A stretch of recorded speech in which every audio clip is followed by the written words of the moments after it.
Yung tabihan na yan. So, corner lot siya. Pero ito pong areang ito, ay overlooking. Magandang araw muli mga kalupa!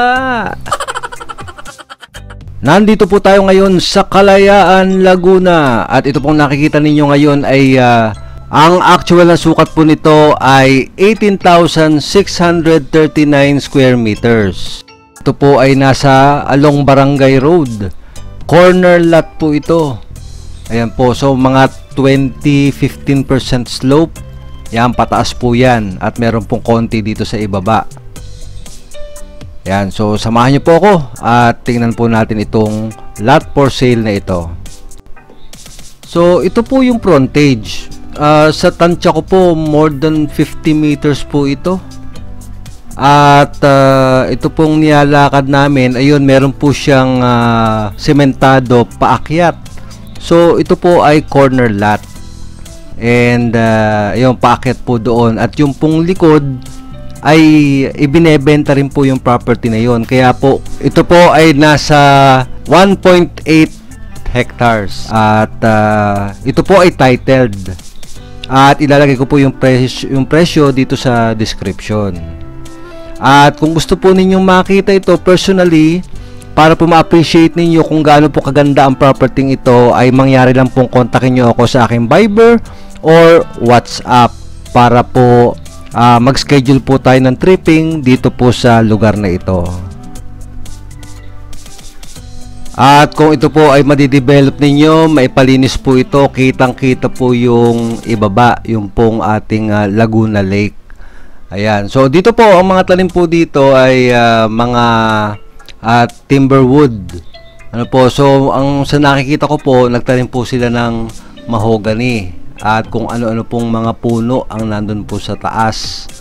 Ayan. Hindi po namin napasok kasi nga po ay magubat. Ayan. Pero yan, may kawayan, mahogany, may nakita akong antipolo. So mga timber trees, ano po, so good for timber. Kaya kung kayo po ay magagawa ng bahay kubo, pwede pong gamitin yung mga kahoy dito. Kung kayo naman po ay meron pong idle property or idle land na gusto na po ninyong ibenta, ay mangyari lang pong kontakin nyo ako sa aking Viber or WhatsApp at tutulungan po namin kayo na maibenta po agad yan sa pamamagitan ng pagkuha po ng video do sa inyong property, at yan po ay ipopost po natin dito kay Lots and Properties para po siya ay madaling makita ng ating mga buyer, gaya po ng ginagawa po namin dito sa property na ito. Ngayon, mapupuntahan po natin yung ibabaw nito. Dito masukal eh. Masukal. So talagang ito lang yung, kung ano yung nakikita natin, ito lang yung kaya nating, oo. So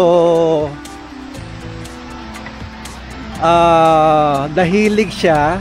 So pag nalinis to, maganda, overlooking.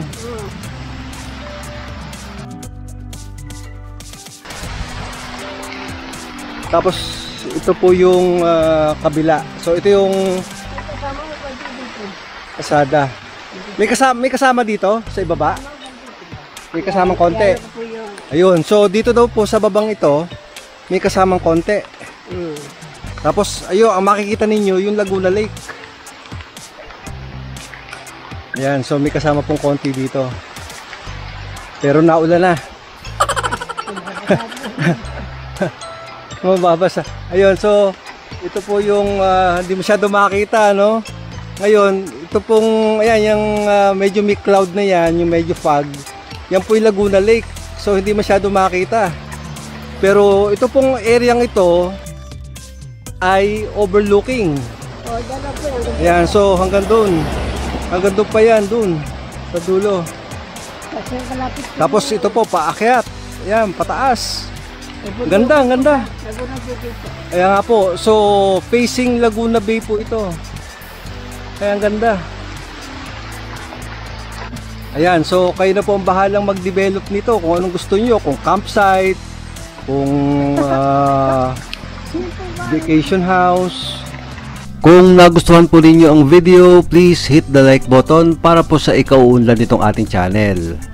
At kung kayo po ay naghahanap ng dream farm or dream lot, baka po dito sa Lots and Properties po ninyo matagpuan ang inyong hinahanap. Kaya please subscribe para lagi po kayong updated sa mga videos na inilalabas ko gaya nito.